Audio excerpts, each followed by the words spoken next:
Buenas noches, familia de Jóvenes en Revolución. Abrazongo fortísimo. Hoy continuaremos con la excelente entrevista de nuestro presidente a 4 periodistas españoles que participaron en el evento Patria. Recordemos que en el programa anterior, y aprovechando el 65 aniversario del cruel memorándum de Lester Mallory, cerramos el programa con las palabras de nuestro presidente sobre la inclusión de Cuba en la lista y sus consecuencias, los daños del bloqueo y la insolente posición de Narquito Rubio. El senador Sucho, espumita Rubio. Pero comencemos, y lo haremos con el tema de la generación eléctrica, que es consecuencia directa del acecho constante a la entrada de combustible a Cuba. Bueno, vamos con el vídeo de hoy que viene cargadito de amor. Pero veamos qué dicen los medios y gusitubers, esos títeres que su objetivo de guerra mediática y desinformativa contra nuestro pueblo es crear pesimismo y desesperación. ¡Vienen las yeguas! Profesor, usted mencionaba la pérdida del 50% de generación en las termoeléctricas. ¿Qué factores han contribuido a ese deterioro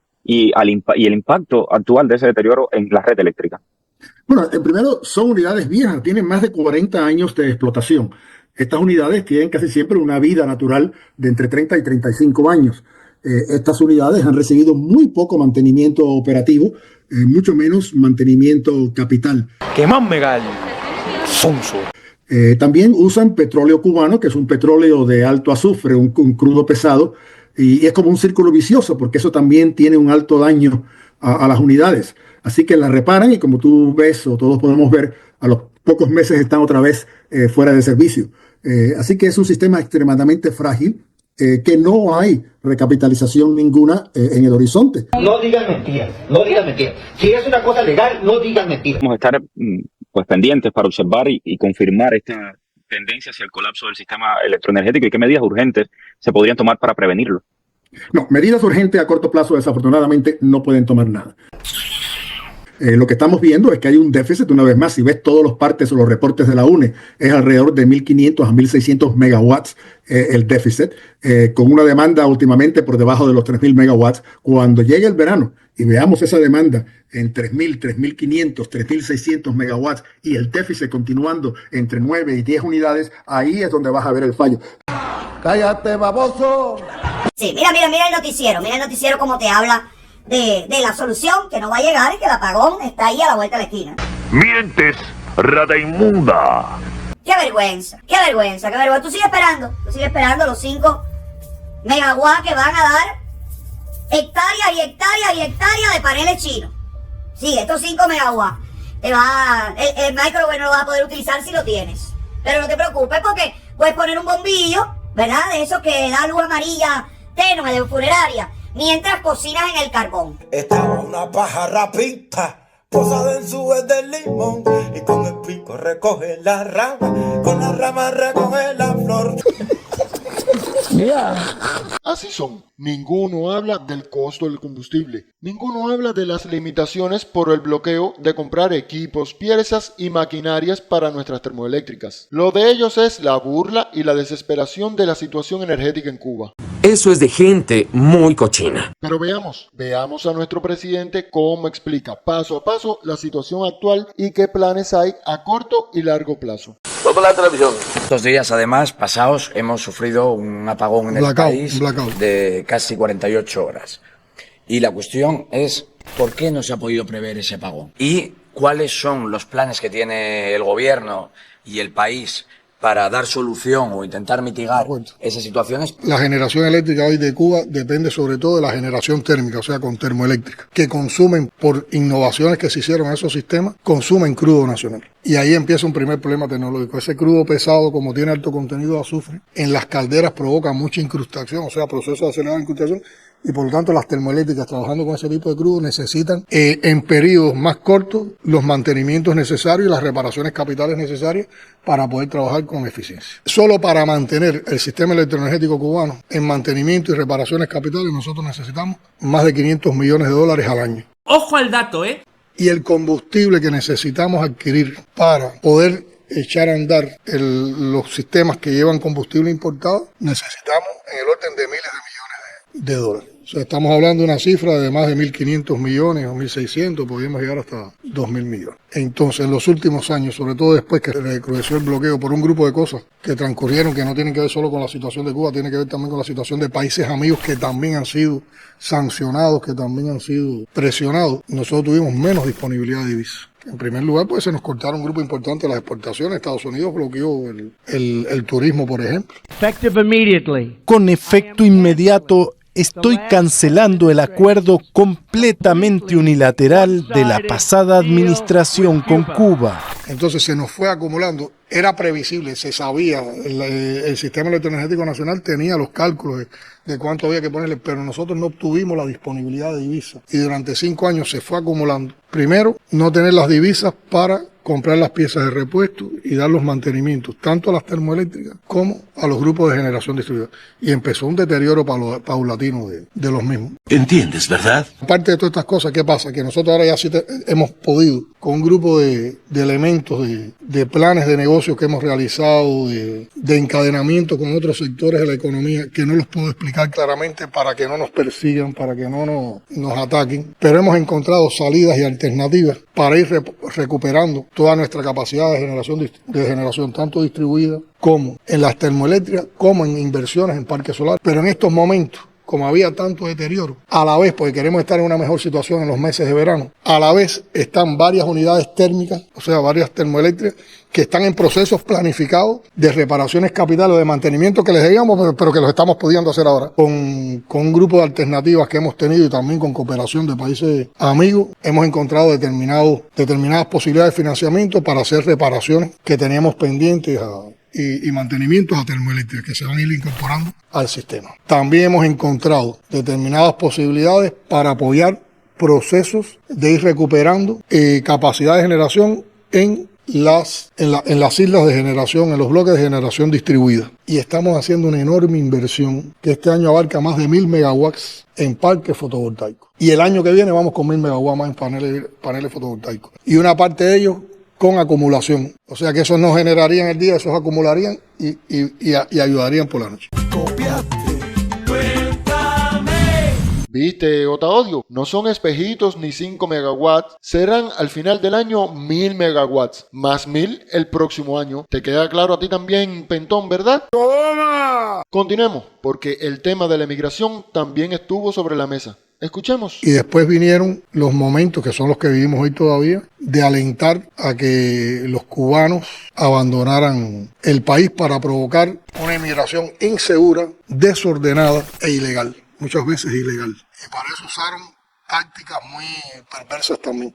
Por ejemplo, hay una conocida ley de ajuste cubano que le da los beneficios a un cubano que llegue por vía desordenada a los Estados Unidos, tiene las posibilidades de empleo, de residencia, de incorporarse a la sociedad norteamericana que no tiene ningún otro latinoamericano ni ningún otro ciudadano del mundo. Eso es verdad. Eso es verdad. Eso es verdad. Entonces, por un lado, tú estás apretando con una política de bloqueo de máxima presión que tiene implicaciones económicas en la vida de las familias cubanas, y por otro lado, los estás alentando a que como parte de esa situación rompan con su país y ingresen, pero no de vida ordenada, sino por una manera desordenada, insegura, al territorio de los Estados Unidos. Y eso, por supuesto, la acumulación de esos problemas en el tiempo ocasionó crisis y hemos vivido varias crisis migratorias. Por lo tanto, en los años 80, el gobierno de Estados Unidos y el gobierno de Cuba firmaron acuerdos migratorios que están vigentes hoy. Esos acuerdos migratorios implican responsabilidad y compromiso de ambas partes. La firma de esos acuerdos y en virtud de esos acuerdos, por lo que nosotros no es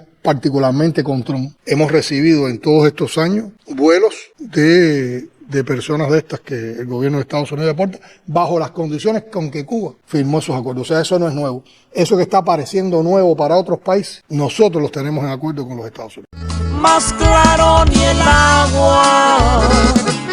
Pero hay una realidad. Cuando usted entra a un país sin ser invitado, usted está violando la primera ley, que es la de no traspasar las fronteras. Esto durante los últimos 4 años se vio con naturalidad. Se incitó incluso a que ocurriera. Mantuvieron la frontera abierta justamente para eso. ¡Lo dijo! Pero solo de una mente enferma e ignorante se puede escuchar esto. O de los cubanos idos 20 anticomunistas. Gente que ha ido con nosotros a Washington, gente que se plantó frente al pan con bistec, y 220A pan con bistec, y les digo, nosotros sí vinimos por problemas políticos. Una de esas personas fue retenida en inmigración cuando fue a hacer su asilo. Telemundo ha hecho de eso, ya tú sabes. Univisión, ni se diga. Y ahora los cubanos que votaron por Trump, ¿y qué dicen los cubanos que votamos por Trump? Oye, los cubanos que votamos por Trump tenemos papel y por eso podemos votar. No jodan más. Trump, oye, los cubanos que votamos por Trump tenemos papel y por eso podemos votar. No jodan más. Alexandre Otaola es un narcisista, señores. Esa es la pura verdad. Pero ahora escuchen esto, familia. Y vamos a deportar a todo el que no tenga razón de estar aquí. Él no mintió y te he explicado y le he explicado a todo y le seguiré explicando. Para sacar a los malos, caen buenos. Daños colaterales. What the fuck? Es así, es lamentable, pero es así. Señor Otaola, al que hierro mata, a hierro muere. O este otro, donde Pentón da clases de mentir. Hola, ¿qué tal? Soy Mario Pentón. Y en este video te voy a enseñar a prepararte para la entrevista de miedo creíble. Esto es vital si estás pensando pedir asilo en los Estados Unidos. Con el odio que le tengo a ese cuadrúpedo. Es un circo donde estos payasos fuerzan a los migrantes cubanos a negar las causas económicas. No es responsable. No es justo que un país que ha alentado la inmigración, que le ha vendido el sueño americano, no solo a los cubanos, a los latinoamericanos y a personas de todo el mundo, ahora esté hablando de deportaciones masivas, injustas, sobre la base de qué leyes, sobre la base de qué conceptos del derecho. Yo creo que es una política agresiva, es una política brutal, es una política inhumana. Y yo lo que creo que lo que tiene que prevalecer en las relaciones entre los países en el mundo, lo que tiene que prevalecer en el tratamiento a un problema tan general, tan global como es la emigración, es que hay una armonía y que hay una garantía para las personas ejercer sus derechos y no una represión. Nosotros hemos prohibido que la gente en Cuba se bajen esposados. Un deportado a Cuba no se puede bajar esposado. No admitimos eso. A suelo cubano no llega nadie esposado. A eso se le llama una victoria. Nadie puede derrotarme. ¿Quién alentó programas de inmigración para que los médicos cubanos desertaran de las brigadas médicas? Esa es una excelente pregunta. Estados Unidos ahora vas a deportar a esos médicos que tú le creaste el sueño americano como paradigma y que la mayoría de ellos no han podido ejercer como médicos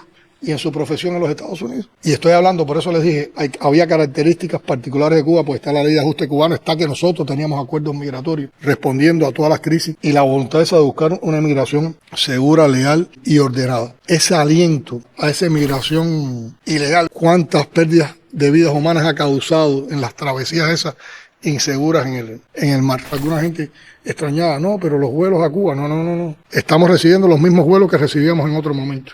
Y no ha cambiado nada en los acuerdos migratorios. Si hubiera una intención de cambiar la política migratoria hacia Cuba, hay que sentarse en la mesa a discutir nuevamente. Y nosotros tenemos conceptos de dignidad, de humanismo con relación a cómo debe ser la migración. No, Taodio, no es como tú dices. Existen acuerdos migratorios que hay que respetar. ¿Aprendiste? Así soy yo, un hombre de sorpresas. Pero llegamos a un tema ya bien desmenuzado en nuestros programas. Y es que además del férreo bloqueo que conlleva a una guerra económica contra Cuba, Estados Unidos impone una guerra mediática y cognitiva contra nuestro país. Veamos cómo lo aborda nuestro presidente. Hace unas semanas el gobierno de Estados Unidos anunciaba a bombo y platillo el congelamiento de los fondos de la USAID, la Agencia de Cooperación Internacional. El gobierno de Trump planea cerrar la agencia USAID, encargada de distribuir ayuda humanitaria a diferentes países del mundo. Y además de provocar el fin de algunos programas de ayuda humanitaria, también provocaba el pánico, ¿no?, entre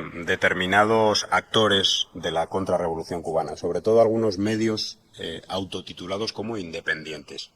¿Usted cree que esto realmente es el fin de esos llamados medios independientes o encontrarán una nueva vía de financiamiento desde la administración de Estados Unidos? Yo creo que hay dos componentes fundamentales hoy de la política esta de máxima presión de Estados Unidos hacia Cuba buscando la caída de la revolución. Una es la asfixia económica, bien descrita en el memorando de Mallory del año 60, que ahora tiene una manera nueva, una cualidad nueva, que es el recrudecimiento del bloqueo del que hemos hablado. Y la otra es la intoxicación mediática. Y lo que hay hacia Cuba es una operación mediática de gran envergadura, intensa y multidimensional, para buscar desprestigio, desmovilización, ruptura. Se basa en la mentira, en la calumnia, en el asesinato de reputaciones, en el odio, en la manipulación. Nosotros siempre hemos denunciado que había fondos públicos y fondos no públicos de agencias del gobierno norteamericano con los cuales se apoyaban o se financiaban todo un grupo de proyectos mediáticos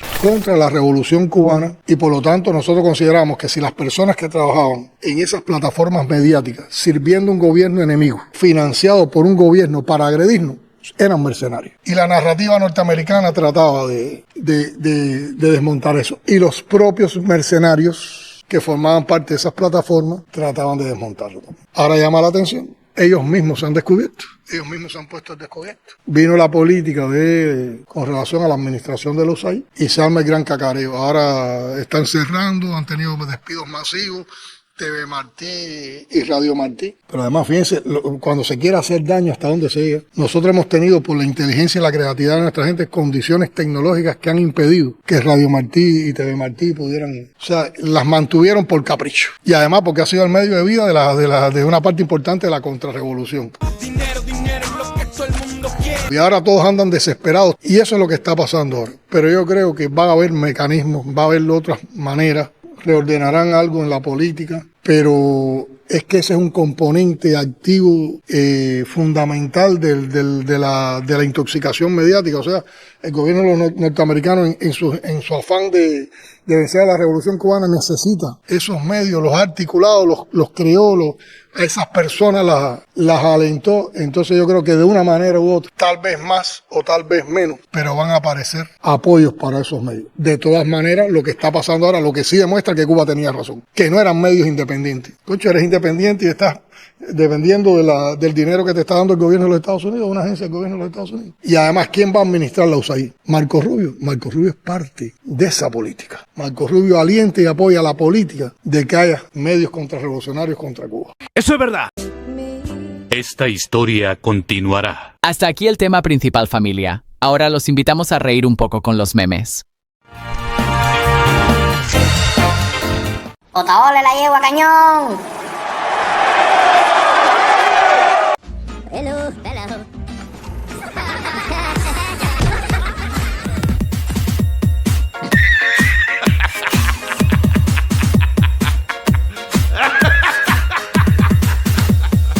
Tú le pegas con la papaya.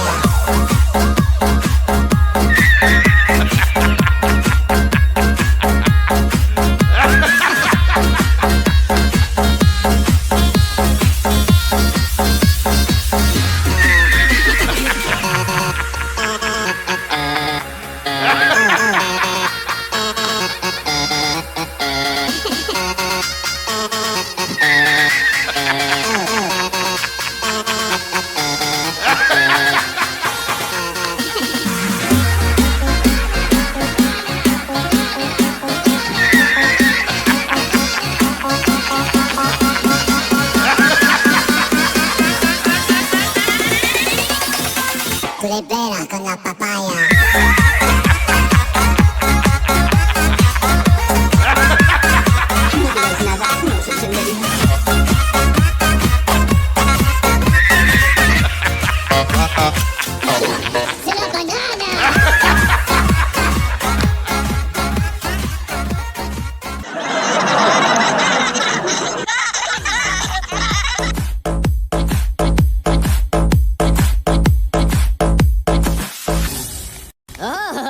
Hello, papagena. Tú le pegas con la papaya.